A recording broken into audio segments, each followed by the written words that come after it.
Hello everybody, welcome back to the channel. My name is Kevin, I am a geek and you are watching Kevin the Geek, and we're going to be doing something a little bit differently today. So because today it is now 2 weeks to the day that the FIFA World Cup 2022 will be beginning in Qatar. That's right, it's 2 weeks today as of when I'm doing this video. I thought, well, we're going to have the squad selected soon. It's going to be submitted by all of the national teams. It's got to be announced and submitted within the next week. I think it's by the 14th of November. That is the deadline that you have to submit your 26-man squad. Well, it's up to 26. You can do less if you really wanted to, but why would you? Now, the thing that got me thinking, I was thinking, what could the squad look like for England? Of course, I am English. I'm a Nottingham Forest fan, I'm a Man United fan. I'm English through and through. So I really would love to see England do really well in this World Cup. Is it going to happen? That's doubtful, I would say, based at least on the form in the Nations League matches that we've had this year. But you never say never. We went into Russia. No one thought that we would do well there. No one thought that we would do well in the Euros, which was obviously only last summer when it got delayed due to COVID. And we got to the final. No one predicted that would have happened, but you never know. We can only be optimistic at the end of the day. But I wanted to go through what I thought could be some of the nailed-on players for the World Cup that could be playing for England and who could potentially make the squad depending on how things go. So I want to start with the goalkeepers. Now I've got 5 goalkeepers who I've kind of been thinking about. So you've got Jordan Pickford, who plays for Everton. You've got Nick Pope, who currently plays for Newcastle. You've got Aaron Ramsdale, who plays for Arsenal. You've got Dean Henderson, plays for Man United, currently on loan to Nottingham Forest. And then lastly, a little bit of an outsider when I thought with this pick. I went with Danny Ward, who is playing for Leicester. Now, I'll start with Danny Ward. As I said, he's a bit of an outsider. Danny Ward is a player that, 8 months ago, 9 months ago, I would never have thought I'd even be considering him for potential inclusion into the squad. And of course, that's because for the last many years, Kasper Schmeichel has been the #1 goalkeeper for Leicester, and he moved on this summer. He moved to, I believe it was Nice in France. I could be wrong, but I know it was a French club. But he's at the age of 35. Now, Danny Ward is not a young goalkeeper by any stretch of the imagination, but then goalkeepers do have a massively long, lifespan, really. But Danny Ward for this season so far, and if I talk about any statistics in this video, they are based on this current season that we are playing in real life. Now, Danny Ward, of the 15 or so Premier League games that he's played, he's had 5 clean sheets. But he has conceded 25 goals. Now, a lot of that does come from the dreadful start that Leicester had right at the start of the season. And really, it's been in the last, since the game where they beat Nottingham Forest, that's actually where Leicester's form have really started to improve, and that's where they're getting a lot more clean sheets. So Danny Ward could be my outsider, but I'm not actually predicting it that he will make the squad. But I think he's not a bad outsider bet should we really suffer badly with injuries and the likes. But the main 4 who I think are the real contenders for the World Cup. Now, 2 of these I believe are nailed on. So Jordan Pickford, of course, has been the England #1 goalkeeper for many years. Gareth Southgate really does trust him. And then Nick Pope. Nick Pope is one who he's been playing for Burnley for the last few seasons now. Burnley did get relegated last year. I think they would have gone down a lot sooner had it not been for Nick Pope. Nick Pope is a really good goalkeeper, and I think he was very unlucky to get relegated with them. But his form with them meant that he secured a good transfer to Newcastle this summer, and has been playing a blinder. So Jordan Pickford, he's got 3 clean sheets and has conceded 14 goals. Of the 5 that we're talking about, Nick Pope has got, well, basically the joint best, tied with Aaron Ramsdale. And that of course, does link in with where they are in the table. You know, Jordan Pickford is playing for Everton, down towards the bottom end of the table. Leicester, obviously they had a really bad start, so they're down towards the bottom, and unfortunately Forest, they are bottom of the table. Less said about that, the better at the present moment in time. But Aaron Ramsdale and Nick Pope, they've both got 6 clean sheets for this season in the Premier League, and they've conceded 11 goals. So I think realistically, I mean, Jordan Pickford is going in there as a lot of the picks to be the number 1 goalkeeper. But you know what? I'm tempted to say I would rather have Nick Pope or Aaron Ramsdale. You know, Jordan Pickford, he has been consistent, but I think it's his defence that's let him down. But I think Nick Pope and Ramsdale, I think they would just do a marginally better job. So it's a real tough one. Dean Henderson, obviously he's gone on loan for the season from Man United to Nottingham Forest. He's basically, last season he barely played at all. Ole Gunnar Solskjaer and Ralph Rangnick, they just didn't do anything with him. It was a real frustrating time to see him sidelined, you know, when he was promised he was going to get this time to do more with as a first teamer. And he just never got the opportunities. And I think a lot of people, they think back to his time on loan when he was with Sheffield United, and he was absolutely on fire. And he went back to Man United thinking he's going to be the Man United number 1 and really challenged with David De Gea.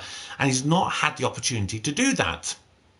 So I feel for Dean Henderson, because he's in a tough situation where Nottingham Forest, they invested very heavily over the summer, and realistically they had to do so. You know, it was a requirement that they had to get it. Maybe did they overspend and get too many players in? I would definitely say that's a possibility.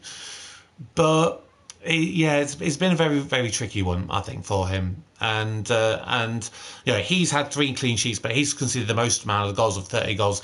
How many of them were his fault? Realistically, very few. How many of them could have been prevented? Yeah, maybe a couple, but the defence in front of him has not been strong enough, and I wouldn't say that that's really been Dean Henderson's fault. Now, if we move on to the defence, I'm going to break it up actually into 2 different sections. So we're going to talk about the fullbacks / wingbacks, and then we're going to talk about central defence. Now, the way that I predict that Gareth Southgate is going to try and line up is, I think, when he is against a weaker opposition, I think he's going to play with 4 at the back. Against the bigger, harder teams, I think he will go to a 5 at the back. So I've had to try and think, when I'm looking at these, how best to balance the number of selections that I go with.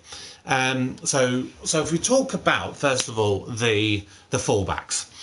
Now, we're in a bit of a crisis at the moment. England are really in a bad way when it comes to the fullbacks at the moment.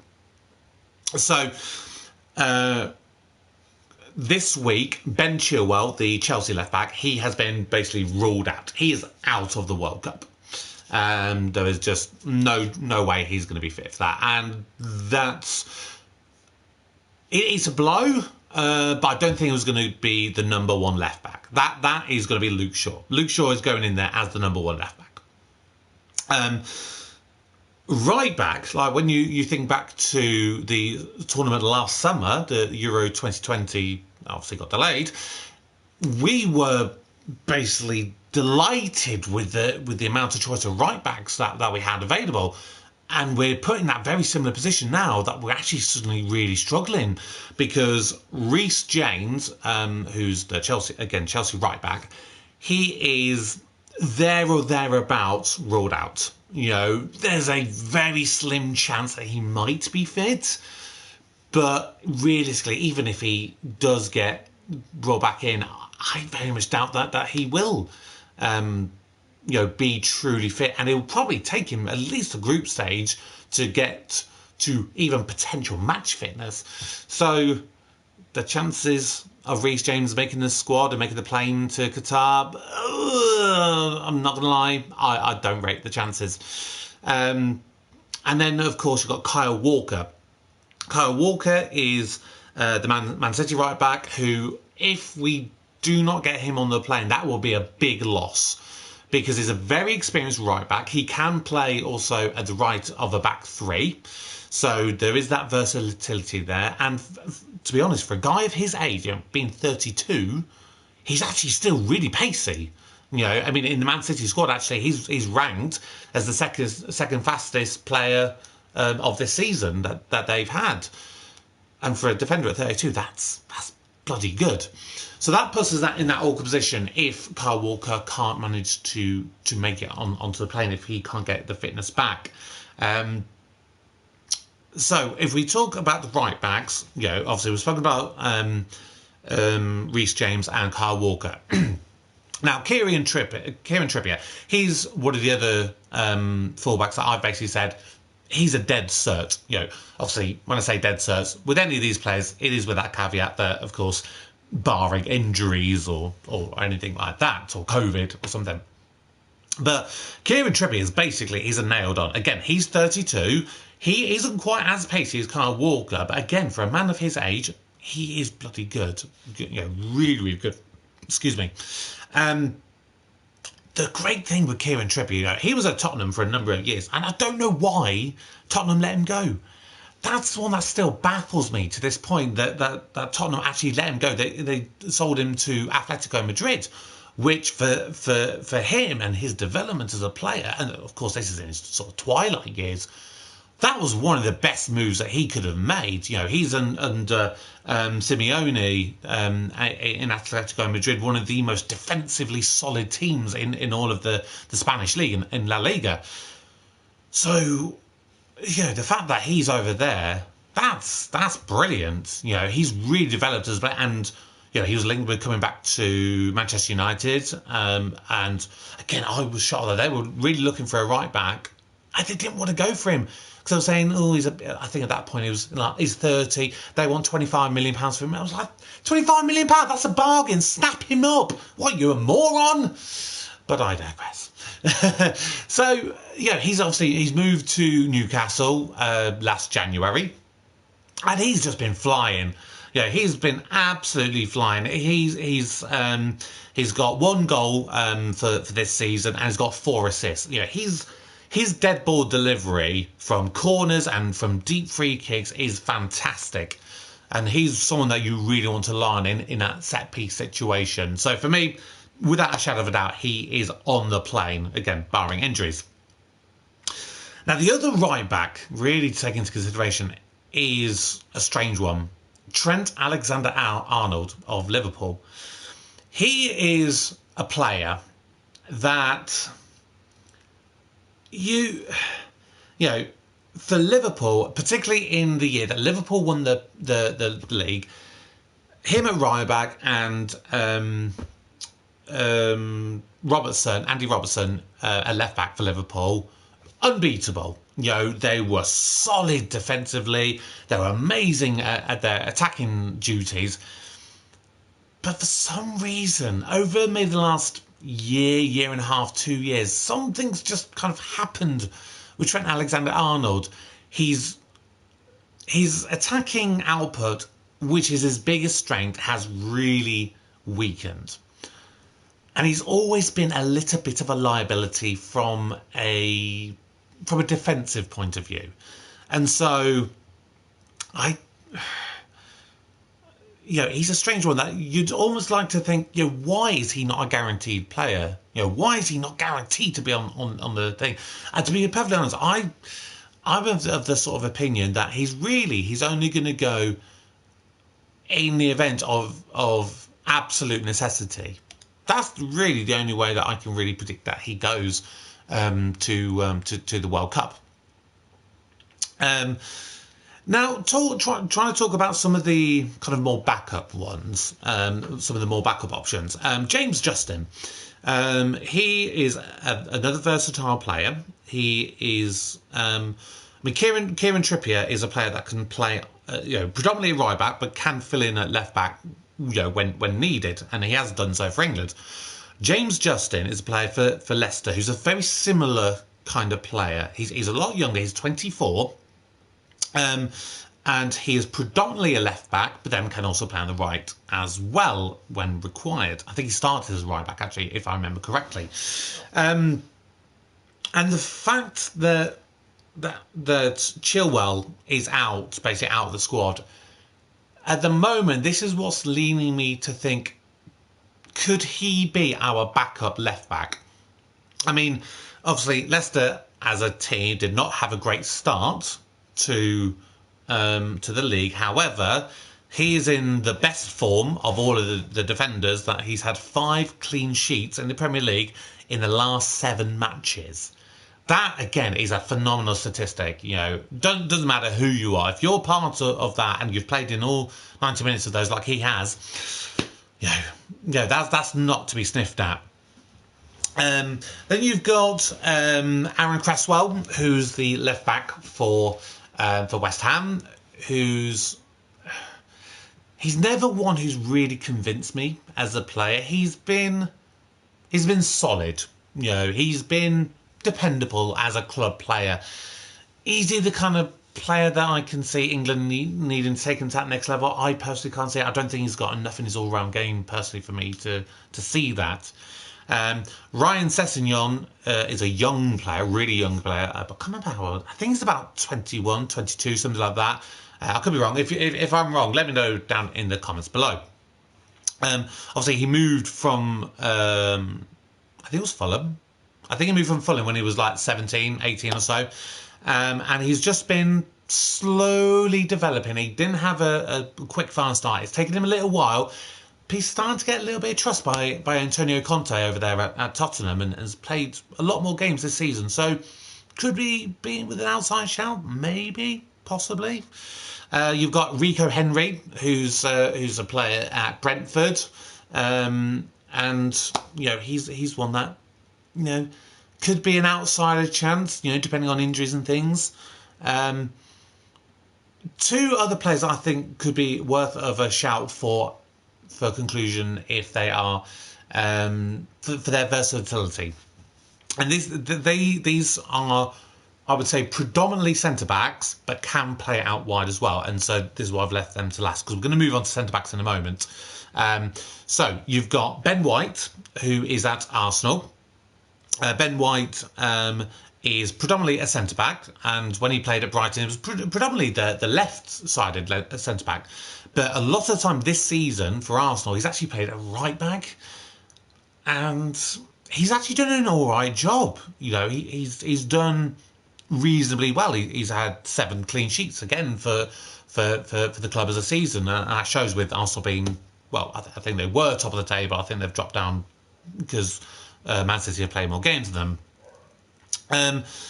For versatility wise, he could be one of those utility players that could play centre back, could play right back, maybe at a very stretch if needed as well, maybe play left back. But I've never really seen him play left back, so I don't know if he's capable of doing that, but it's a possibility. And then lastly, the last centre back, who's a bit of a kind of a mishmash one there as well, I would say, and this is a real outsider. Dan Burn for Newcastle. Now this would probably be one that not a lot of people probably would have expected that I would have mentioned.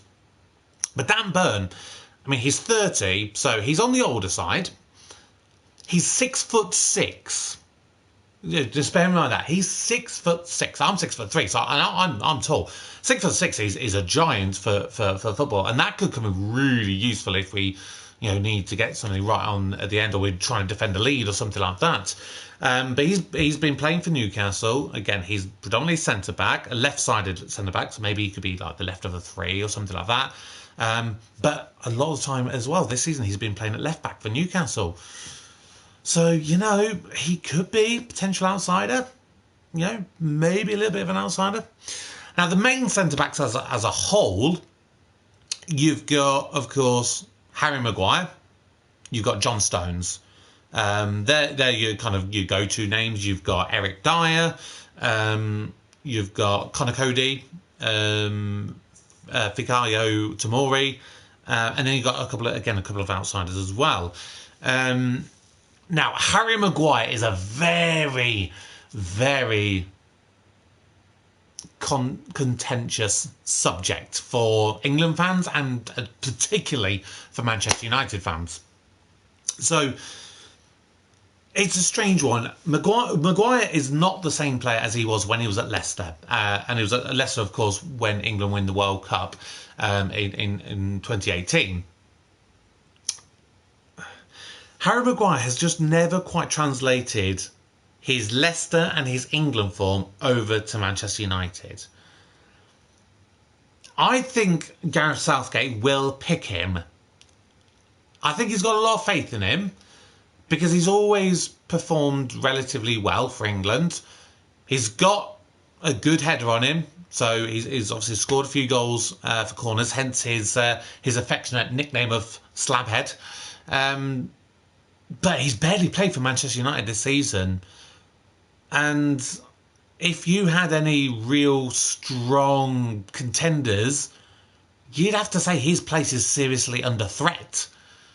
But the fact that he's not really got a lot of competition for places, I would say Harry Maguire's probably going to be on the plane. He's probably going to be on the plane to Qatar. John Stones, again, he's a strange one. He's gone, of course, from Everton to Manchester City, and I think he has learnt and developed under Pep Guardiola. Is he, again, if we would say like England World Cup winning squad, centre partnership of Maguire and John Stones, I'm not going to lie, if I was Brazil or Germany or any of the big nations, I'd fancy my chances. I would actually fancy my chances against them as a pairing, which is why I think against the big clubs, I think Gareth Southgate is going to play with a three, because I think both of them can get exposed in a back two. In a back three, and then you've potentially got an extra wing back to kind of track back and help out. I think that they're less of a liability, shall we say. But you never know. Eric Dyer, playing for Tottenham, is a very solid one. He's very much a utility player. He can play central midfield, central defensive midfielder. He can play at centre back. So I think he'll again be going due to the sheer versatility. Is he best as a centre back? I would probably say not. In my personal opinion, I would probably say not. I would say he's probably best as a holding sort of central defensive midfielder. But I think he can do the job in defence if absolutely necessary. Fikayo Tomori is a great one who I don't think there's any reason why he should not be on the plane. He was not a great player for Chelsea, but then again, he wasn't really given many opportunities. And had he not moved to Italy, I think he would have faded into the background and gone to a low league defensive club, and he just would have faded away into the stratosphere. But he moved to Italy. He moved to AC Milan, and I tell you what, that was a situation that was the best decision that he could ever have made. He's gone to Italy, the home of defensive football. He's really honed his craft out over there, and I think he's a really good, solid defender. He's reasonably fastenable. He's a good passer of the ball. So he should be definitely in contention to be in the starting 11, in my opinion. Connor Cody went from Wolves to Everton in the summer. He's been very intermittent, very hit and miss, and personally, I'm not a huge fan of him. But again, it's one of those that it's like, do you have many other options? I don't know. I think he could make the squad, but maybe not. It's a tricky one for him. You got Mark Gay, who plays for Crystal Palace, who's a very young, very raw, very inexperienced defender. So I'd be a bit nervous, shall we say, if he went to the World Cup. I think it'd be a good backup and good one to have around the squad. Should he be starting? Probably not.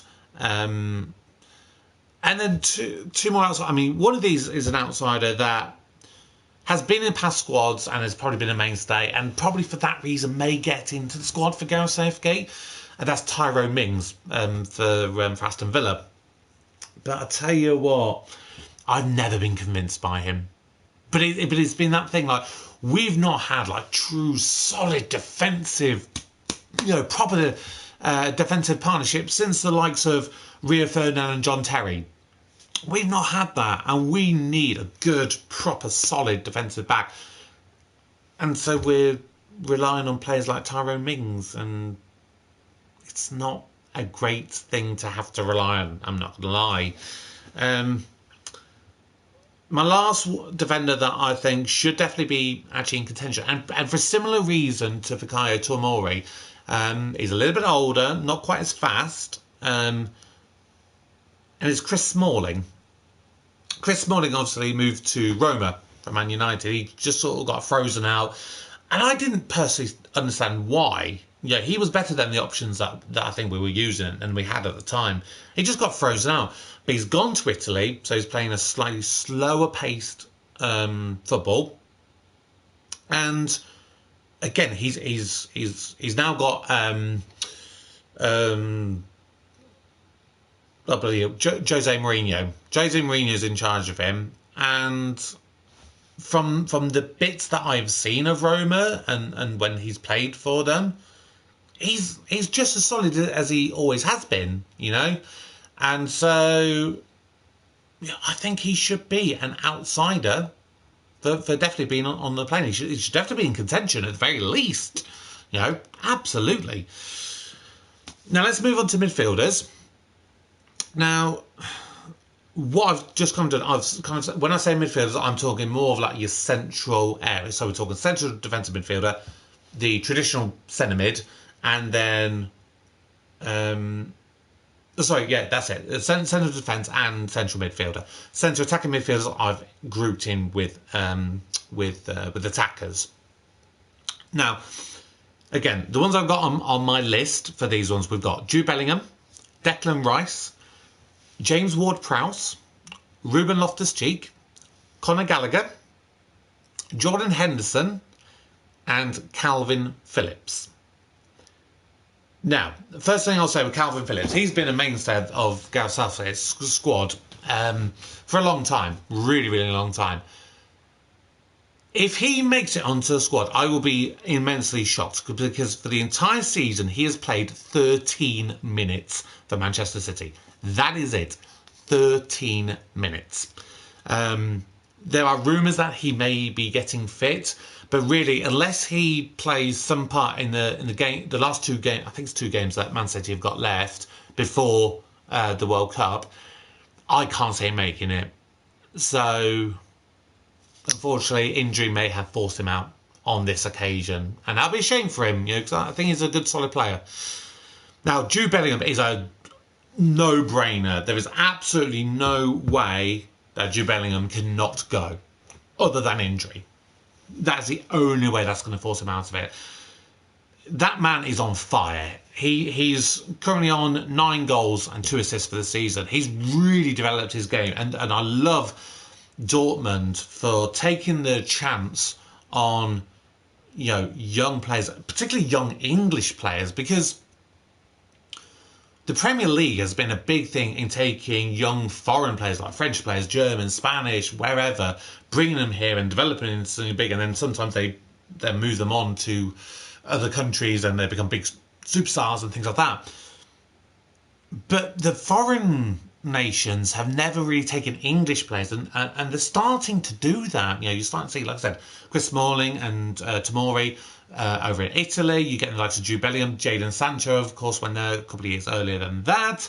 And their philosophy is buy them young and really work on them and develop them and integrate them and make them superstars, rather than some of what these big clubs do where they want to just buy superstars, And I love that. And that's really evidence, to go from Birmingham City to Borussia Dortmund, it was like, I can't remember, was he 18 or was he 17? It was one of the two.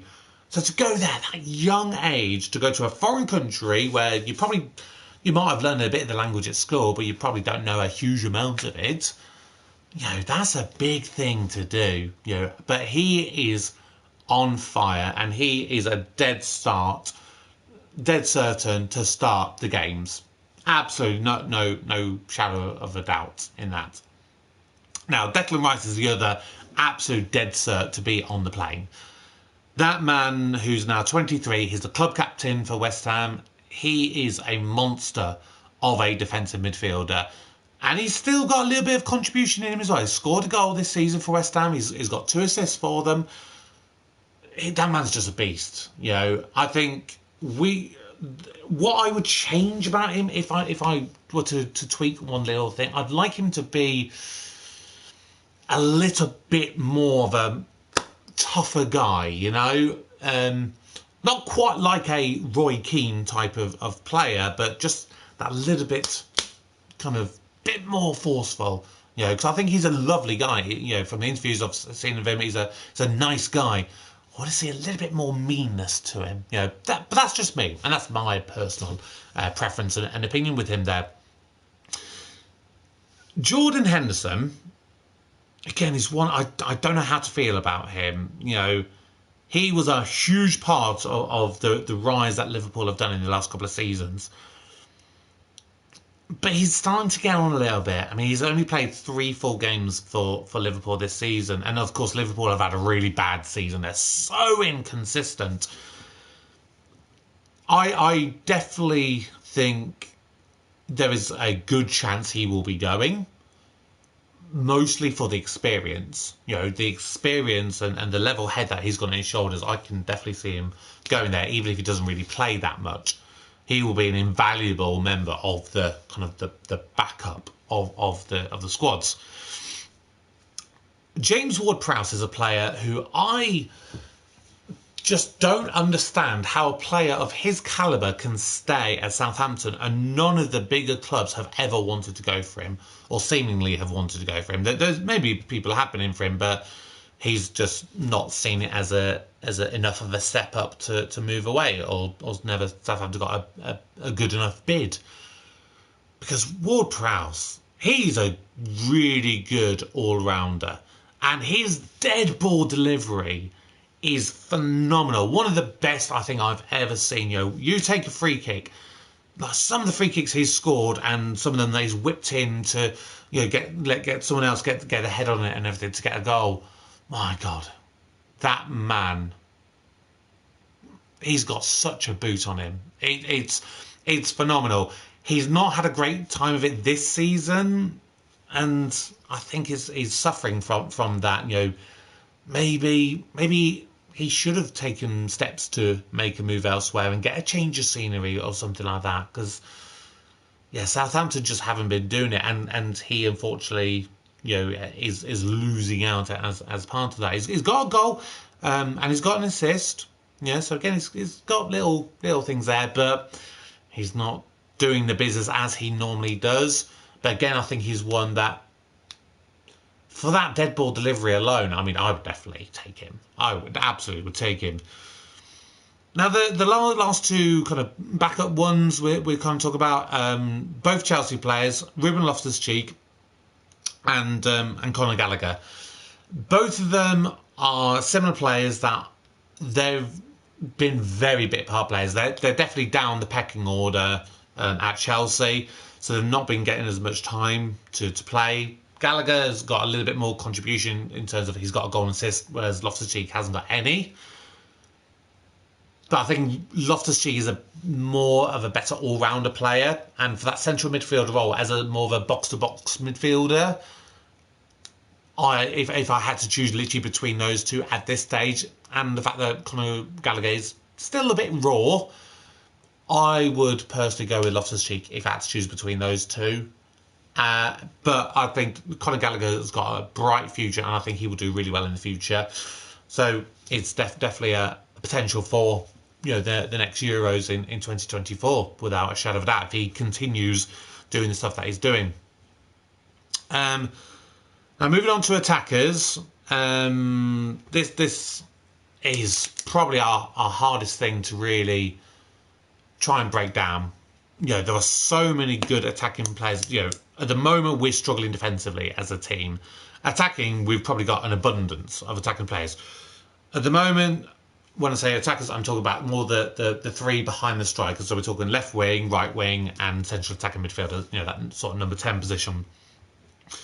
The ones I've got on my list at the moment, and a lot of them are the usual suspects. You've got Raheem Sterling, you've got Phil Foden, Bukayo Saka, Jack Grealish, Marcus Rashford, Jadon Sancho, Mason Mount, James Maddison, and then maybe creeping in towards the lower end, maybe Jared Bowen of West Ham and Harvey Elliott of Liverpool. Raheem Sterling is a player that I've never liked. I have never liked, and I will put it very bluntly, I do not like him as a player, and I don't like him as a person. For the same reason, I think he's very selfish. I think he's a very selfish player. I don't see him as a team player. And the unfortunate add-on to that is, you can have a really good selfish player who delivers. And then you can have a selfish player who is literally selfish and should do more and doesn't do that. And I think, for me personally, Raheem Sterling falls into that category. I mean, I've personally never liked him, and this is as a person, not as a footballer. As a person, I did not like him from the moment I saw. It was the 2000 what was it? It was the Euros or the World Cup.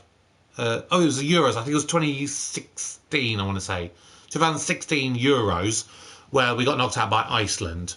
And then literally 2 days after we got knocked out by Iceland of all nations, there then appears in the newspapers and everything that there was this leaked Snapchat from Raheem Sterling to a friend of his and everything. And it was basically, he was doing a tour of his house. And one bit of it was in his bathroom, and there was and it wasn't even a big bathroom. I think it was an ensuite or something.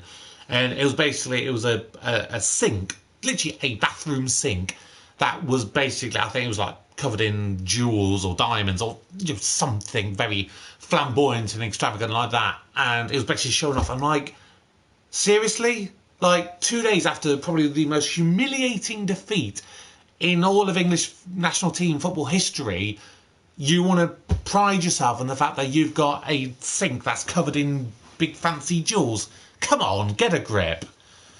So I've never really liked him, for similar reasons to that. But as a player, like I said, I think he's always had a lot of potential, but he's been too selfish to really, truly achieve that. And for me, I think he would probably make the squad. If I was in charge, I would not be playing him. I would be playing others ahead of him. I would. I really would. Phil Foden is one that pretty much is guaranteed to get on the starting sheet. Whether it's the sort of number 10 central attacking midfielder role, or whether it's out wide on the on the left, he's got to be starting. He's got 7 goals and 3 assists. He is just coming back from a minor injury. He's had a slightly injury, so he kept him out for a couple of games, but nothing clearly too serious. On the other side of the wing, a right wing, who is probably the player I would say at the moment is again probably a guaranteed starter, will be Bukayo Saka. He is, I would say, behind Harry Kane, he is the player that's doing the most contributions at the moment for their club. Saka has got 5 goals and 6 assists, so he's really a proper team player, and he's such a dynamic difference and an opposite player to Raheem Sterling. For me, Raheem Sterling is so selfish as a player. I mean, he's got 5 goals, he's got 2 assists. He's got all right contributions for this season, but Saka, he's a true team player, and he's still on the younger side, and he seems a very humble man. And I would just put it out here, right now. I was absolutely disgusted at the level of racist abuse that he got. He got, Marcus Rashford got, and Jadon Sancho got after they all obviously missed a penalty last summer in the Euros in the final against Italy. I do not stand for racism or discrimination or anything of that of any kind. So, Saka, or Rashford and say Jadon Sancho, if you ever happen to watch this, I don't imagine you would, but if you do, just say, I love you guys, I'm behind you all the way. Now, Jack Grealish. Jack Grealish is a player that he's a tough one because he is a selfish player. And he has really delivered when he was at Aston Villa. Since he's moved to Manchester City, he hasn't. And I think he sort of benefited from being one of those players, maybe a little bit like James Ward-Prowse, who was a bit of a big fish in a small pond. And maybe he's been hampered. Obviously he moved to Man City. It was £100 million. I think he's the most expensive English player of all time at that point when that happened. Excuse me. But literally one goal scored this season, no assists. That's not great returns. But Grealish is a player who literally he will make things happen. He's a selfish player, but at the same time, he's so infuriating as a player. He will pull probably like 2 or 3 defenders to him. So although his actual output isn't always necessarily the best, that's almost like the start of the attacking move, which will then and free up more space for like a Foden or a Harry Kane or whoever's in the box, and he'll just pull him because he's so skillful and little trickery and everything like that. But I want him to have more goal contributions in his locker if England are going to do well. Marcus Rashford, 3 months ago, I would say he's not going to World Cup. He's started to kind of get to that point where he's getting the performances in there and he's getting the rewards that I can see him going to the World Cup now. He's got 7 goals and 3 assists. It's not helped that he's in a Manchester United team that is just... It's lacking its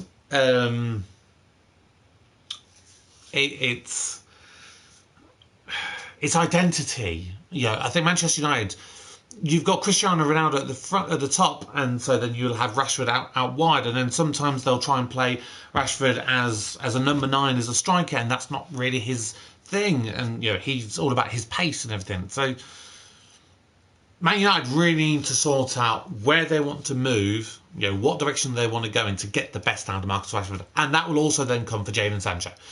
Jadon Sancho, at the moment, I can't see him going to the World Cup.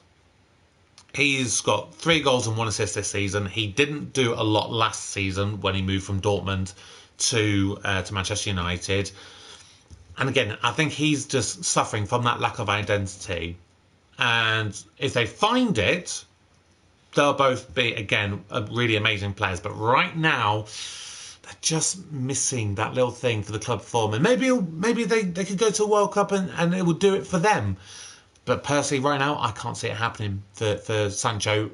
Rashford, I can see him going, but at the moment, Sancho not. In the more number 10 positions, you got Mason Mount and James Maddison. There's been a lot of talk in a lot of pundits lately about why is James Maddison not considered to be going. I mean, if I literally, I had my 25 men nailed down and I literally had to choose now between Mason Mount and James Maddison, right now, based on their form, I have to go with James Maddison. He's more of a versatile player. He can play a little bit more wider and he can play in the central. And he's got 6 goals and 4 assists for Leicester, whereas Mason Mount's pretty much got half that. He's got 2 goals, 3 assists. Mason Mount, he's a good player. He's a good player. At the moment, James Maddison for me is a great player who's not getting the recognition because of the team that is in and the position that they are in the table. That's my honest opinion with them at the moment. And I would like to see Maddison go to the World Cup. And I would like to see him play games. Because I think he could do the job for us. I really, really do. Jared Bowen, I think he would be a potentially good backup for England. If that happened, I think that could be something that could be useful in that situation if was needed. He's got 2 goals and assists for West Ham. He's a good player when I see him, but not quite enough to take England to that next level in my opinion. And then lastly, Harvey Elliott. He's a player who is just too young and raw at the moment. I think he's got a lot of potential, and being at Liverpool, he's been learning from the likes of Sadio Mane and Mohamed Salah and players like that. I think in a couple of years, maybe the next Euros, he could be definitely a good proper in contention. But right now, I think there's too many better players ahead of him in the rankings. Finally, looking at strikers, of course, you have the nailed-on striker. That is Harry Kane. 11 goals, 3 assists for the season. But I tell you what, if Harry Kane gets injured or suspended or COVID or anything like that, England are done for. And this has been the problem. We've been relying way too heavily on Harry Kane. Way, way, way, way, way too heavily. It's not a good situation to be in when you're reliant on a player that much. And it reminds me of, when we relied on Wayne Rooney a lot. Wayne Rooney was a player who just never quite clicked for him at the World Cup. And I think that showed it in 2006, 2010, 2014, when Rooney was basically, he was our go-to guy. It's like, all of our hopes are riding on this young man and middle-aged man and old man as he got towards the end. But when Rooney did well, England did well. When Rooney didn't do so well, England were very bad. And that is how I feel with Harry Kane. Harry Kane is a similar kind of position, would we have got to semi-finals in 2018 had it not been Harry Kane? Hell no. Hell no. We would have been out, quarterfinals, maybe the round of 16 before that. But definitely wouldn't have made the semi-finals. Absolutely not. Now in contention for backups, the ones I'm thinking at the moment, you've got Tammy Abraham, who's currently over in Roma, Ivan Toney, Brentford, Callum Wilson for Newcastle, Ollie Watkins for Aston Villa, and Dominic Calvert-Lewin at Everton. For me, right now, Dominic Calvert-Lewin is a no-go. He's out. He's basically scored 1 goal and he's played 6 matches from coming back from a very serious injury. And for me, he's literally got to turn on the form in the next week. Basically, he'd have to score about 20 goals and other players get injuries for him really to be in contention. He's just not got enough about him this season, and that was unfortunate with the injury. I think before that, yes, he would definitely have been a backup striker. Ollie Watkins is another backup that I just can't say, unless we get major injuries. He's done okay for Aston Villa, 2 goals and 3 assists, and like today against Manchester United, he did reasonable, he did a reasonable amount of business for them, but no, he's not that next level, not for me anyway. Now the 3 backups I think should definitely be in contention. How many you take? If it was me, I would take 3 strikers. I would have 3 actual strikers. Because like you say, you could have one injured, one gets suspended, and you need that 3rd one. And none of the others I don't see as actual strikers. For me, based on the current form, Callum Wilson is nailed on certainty. He had an okay start to season, but his form at the moment, he's got 6 goal contributions in the last 7 matches. For the season, he's got 6 goals and 2 assists. So 1 goal was before the last 7 matches. The rest of those have all been literally in the last 7 matches. So he's literally on fire. He's got to go for me. Ivan Toney is a player who is probably the most prolific of our backup options. He's got 8 goals and 3 assists.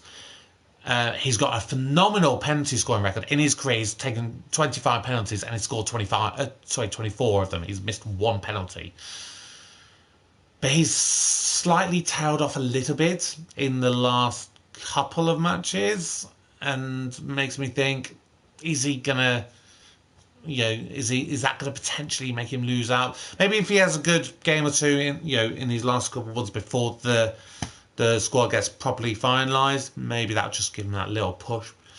But I think he might just miss out, I'm thinking at the moment. And lastly, Tammy Abraham at Roma. He's not had an amazing contribution. He's got 3 goals and 2 assists. Last year was definitely a heck of a lot better for him. But yeah, this year, not been great, but he's a fast player. He is a little bit skillful. And again, could be one of those kind of players that you bring on late on. You need a little bit of extra pace at the top. Because Callum Wilson and Toney, they don't quite have as much pace to them. Tammy Abraham definitely does. And if you're looking to hold out near the end and you want to maybe go for a bit of a counter-attacking kind of player, he could be your guy for that. So they're my thoughts on all of the players. Now, it took me a little while, but I've finally gone with my picks for who I think are going to be part of the squad. Or at least who should be part of the squad. Apologies if I look down, I've got it all written down on my phone, basically. So my 3 goalkeepers that I've chosen to go with, I think it will be Pickford, Pope and Ramsdale. I think Dean Henderson will just miss out. In defence, at the moment I'm going with Trippier, Kieran Trippier, Luke Shaw, James Justin, Kyle Walker, Harry Maguire, John Stones, Eric Dyer, Ben White and Fikayo Tomori. Now, that is obviously based on the fact that Kyle Walker ends up being fit. If he is not fit, then I would replace him with Trent Alexander-Arnold. I can't see another backup right back who I would take over that. The midfielders, I would go with Jude Bellingham, Declan Rice, James Ward-Prowse and Jordan Henderson. The attackers, Bukayo Saka, Marcus Rashford, Phil Foden, James Maddison, Mason Mount, Raheem Sterling and Jack Grealish. And then the strikers, the 3 I'll go with is Harry Kane, Tammy Abraham and Callum Wilson.